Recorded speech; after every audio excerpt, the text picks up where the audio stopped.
नमस्कार। और आप सब कैसे हैं? ठीक हैं? चलिए हम लोग आज पढ़ा जाएगा संधि के बारे में। संधि शब्द से आप लोग परिचित ही हैं।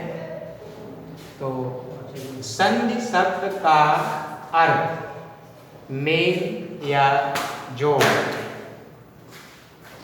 यह संधि का अर्थ होता है मेल या जोड़। है कि जब दो व्यक्ति आपस में मिलते हैं तो इसी को हम क्या कहते हैं? संधि कहते हैं।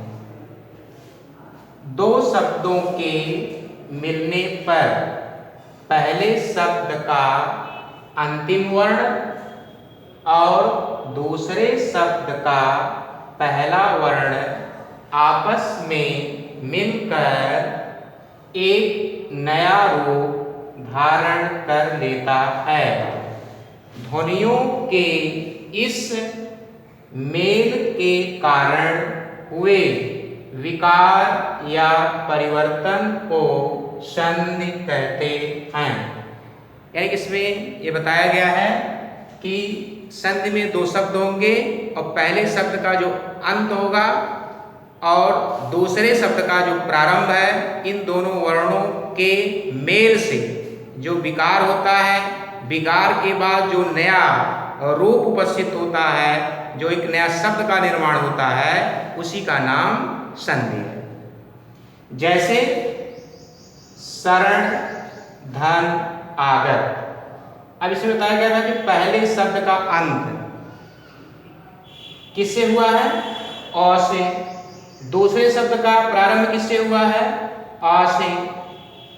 तो शरण, इसका पहला वर्ण अलग करेंगे तो हो जाएगा अ। दूसरे शब्द आगत का पहला वर्ण अलग करेंगे तो हो जाएगा आ, बचेगा शेष गत। अब इसको हम मिलाएंगे शरण और इसमें अ धन आ बराबर आ होता है। यानी परिभाषा में बताया गया है यदि अ के बाद पुनः आ आए तो उस आ का दीर्घ आ आदेश हो जाता है।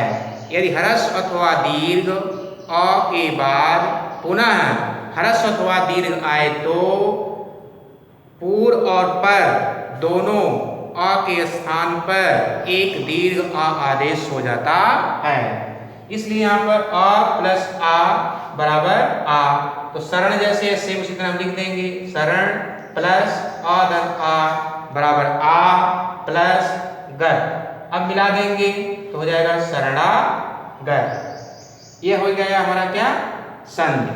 तो परिभाषा हो जाएगा कि निकटवर्ती दो वर्णों के मेल से होने वाले विकार को हम संधि कहते हैं। अब संधि की नहीं जाती है, संधि स्वतः हो जाती है। दूसरा है कि संधि है उसको हम अलग कैसे करते हैं? दो बच्चे हैं, दोनों बच्चे कैसे अलग होते हैं? तो कोई न कोई कारण होगा जिसकी वजह से दोनों अलग हो जाते हैं। तो जैसे शरण, इसको दो शरणागत को दो बार उच्चारण करेंगे। तो पहला उच्चारण कर रहे हैं तो शरण, दूसरा आगत। तो शरण का उच्चारण जब कर रहे हैं, जहां रुक रहे हैं वहां पर देखिए क्या आ रहा है। तो शरण का उच्चारण किए तो यहां पर आ रहा है क्या? आ को हम अलग कर देंगे। अब जो बच रहा है उसको हम दो पार्ट में लिख देंगे, दो भाग में इसको लिख देंगे। जैसे शरण, शरण लिख दीजिए। आ जब निकल गया तो यह ह्रस्व हो जाएगा प्लस यहाँ एक स्थान छोड़ेंगे क्योंकि पहले शब्द के बाद कोई स्वर होगा।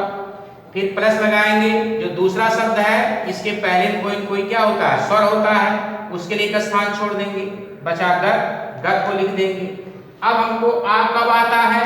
दीर्घ आ कब होता है? तो बताएगा कि पहले शब्द का अंतिम अक्षर आ होना चाहिए, चाहे वो छोटा हो चाहे बड़ा। दूसरे शब्द का पहला अक्षर छोटा आ हो अथवा बड़ा, ह्रस्व स्वर हो अथवा दीर्घ स्वर। तो हमको ये समझ में आ गया कि पहले में ह्रस्व आ या दीर्घ आ होगा, फिर बाद में भी ह्रस्व अथवा दीर्घ आ होगा। तो हम इस प्रकार से इसे लिखेंगे शरण धन आ धन आ लिखा प्लस आ लिखा छोटा अथवा बड़ा ह्रस्व स्वर अथवा दीर्घ स्वर प्लस गत। अब यहाँ पर हम देखेंगे कि जो शरण शब्द है, शरण में अगर हम ह्रस्व आ जोड़ेंगे तो क्या बनेगा हमारा? शरण। और अगर हम शरण में दीर्घ स्वर जोड़ेंगे तो ये हमारा बन जाएगा क्या, सरड़ा। तो अब हम देखेंगे इन दोनों में से कौन सा शुद्ध शब्द है, तो हमें पता चलेगा क्या शुद्ध शब्द है, सरण। सरड़ा शब्द होता नहीं है, सरण शुद्ध शब्द है। तो यहाँ पर हमको पता चल गया कि यह ह्रस्व आ होगा।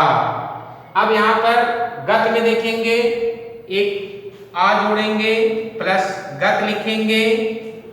अब गत में जब इसको जोड़ेंगे तो अगत हो जाएगा, और अगर आ जोड़ते हैं आ प्लस गत तो हो जाएगा आगत हो जाएगा। अब इसमें हम देखेंगे कौन सा मूल शब्द है, कौन शुद्ध शब्द है, तो अगत गलत है, यह शुद्ध शब्द नहीं है, आगत शुद्ध शब्द है। तो हमको समझ में आ गया कि यहाँ पर क्या होगा, आ होगा, दीर्घ स्वर आ होगा। तो हमको पता चल गया कि ह्रस्व आ शब्द के अंत में और शब्द के प्रारंभ में आ होगा। तो शरण, धन, आ और आ मिलकर के आ होता है, तो आ हो गया, प्लस गत, गत कर दिए। अब आपस में जब मिला देंगे तो हो जाएगा शरणागत। इस प्रकार से हम संधि का इसी प्रकार से विच्छेद करते हैं। धन्यवाद।